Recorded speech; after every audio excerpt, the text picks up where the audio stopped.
Hello, എല്ലാവർക്കും D S കിച്ചണിലേക്ക് സ്വാഗതം. ഇന്ന് ഞാൻ വന്നിട്ടുള്ളത് ഒരു എളുപ്പത്തിലൊരു പച്ചടി ഉണ്ടാക്കുന്ന റെസിപ്പി ആയിട്ടാണ്. കുമ്പളങ്ങ കൊണ്ടാണ് നമ്മൾ പച്ചടി ഉണ്ടാക്കുന്നത്. ഇതെങ്ങനെ ഉണ്ടാക്കാൻ നോക്കാം. പിന്നെ കുമ്പളങ്ങ വെച്ചാണ് നമ്മൾ പച്ചടി ഉണ്ടാക്കുന്നത്. ഇതിന് നല്ലതുപോലെ കട്ട് ചെയ്തെടുത്തിട്ട് വരാം. അപ്പോൾ ഇതാ കുമ്പളങ്ങയെല്ലാം നമ്മൾ മുറിച്ചെടുത്തിട്ടുണ്ട്. ഇനി അതിലേക്ക് 2 പച്ചമുളകാണ് ഇട്ട് കൊടുക്കുന്നത്. എരിവിനാവശ്യമായതാണ് ഇട്ട് കൊടുക്കുന്നത്. ഇനി ഇതൊരു ചട്ടിയിലേക്കിട്ട് കുറച്ച് വെള്ളം ഒഴിച്ച് ഇത് വേവിച്ചെടുക്കാം. നിങ്ങൾ കുക്കറിലായിട്ട് വേവിക്കുന്നുണ്ടെങ്കിൽ ഒരു 2 വിസിൽ വേവിച്ചെടുത്താൽ മതി. കുറച്ച് വെള്ളം മാത്രം ഒഴിച്ചാൽ മതി. കുമ്പളങ്ങയിൽ വെള്ളമുള്ളത് കൊണ്ട് അത് ഇറങ്ങി വരും. അപ്പോൾ ഇതിന് പാകത്തിനായിട്ടുള്ള ഉപ്പും ഇട്ട് നമുക്കിത് വേവിച്ചെടുക്കാം. ഇനിയിപ്പോൾ ഇതാ ഇത് വെന്ത് വരട്ടെ.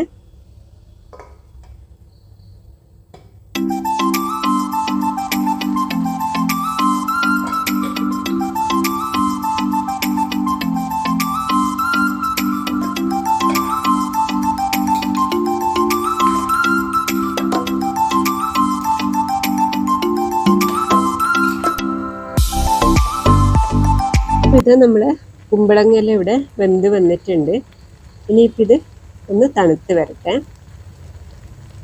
ഇത് തണുത്ത് വന്നതിന് ശേഷം നമ്മൾ അതിലേക്ക് നമ്മൾ ഇട്ട് കൊടുത്തിട്ടുള്ള പച്ചമുളക് എടുത്ത് മാറ്റണം. പിന്നെ നമുക്കതിന് വേണ്ടുന്ന അരിപ്പ് ഉണ്ടാക്കിയെടുക്കാം. ജാറിലോട്ട് അതിനാവശ്യമുള്ള തേങ്ങ ഇട്ട് കുറച്ച് വെള്ളം ഒഴിച്ച് നമുക്ക് അരച്ചെടുക്കാം.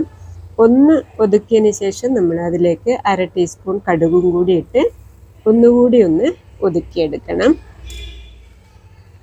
ഇത് ഫൈൻ പേസ്റ്റ് ആവാതെ നോക്കണം. ഇനിയിപ്പോൾ ഇതാ ഇതിലോട്ട് നമ്മൾ ഒരു 1/2 കപ്പ് തൈരാണ് ഒഴിച്ചു കൊടുക്കുന്നത്. അതുകൂടി ഇട്ടൊന്ന് മിക്സാക്കി എടുക്കാം. പിന്നെ നമ്മളിതിലോട്ട് നമ്മൾ ഉണ്ടാക്കി വെച്ച അരപ്പാണ് ഒഴിച്ചു കൊടുക്കേണ്ടത്.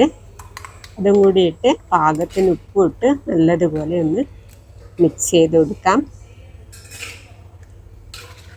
ഇനിയിപ്പോൾ ഇതാ ഒന്ന് നല്ലതുപോലെ മിക്സ് ആക്കിയതിന് ശേഷം നമുക്കിതിലോട്ട് വറുത്തിട്ട് കൊടുക്കണം. വറുത്തിടാൻ വേണ്ടി 1.5 ടേബിൾ സ്പൂൺ വെളിച്ചെണ്ണയും അതിലേക്ക് 1/2 ടീസ്പൂൺ കടുകും 2 തണ്ട് കറിവേപ്പിലയും ഒരു വറ്റൽമുളകുമാണ് ഇട്ട് കൊടുക്കുന്നത്.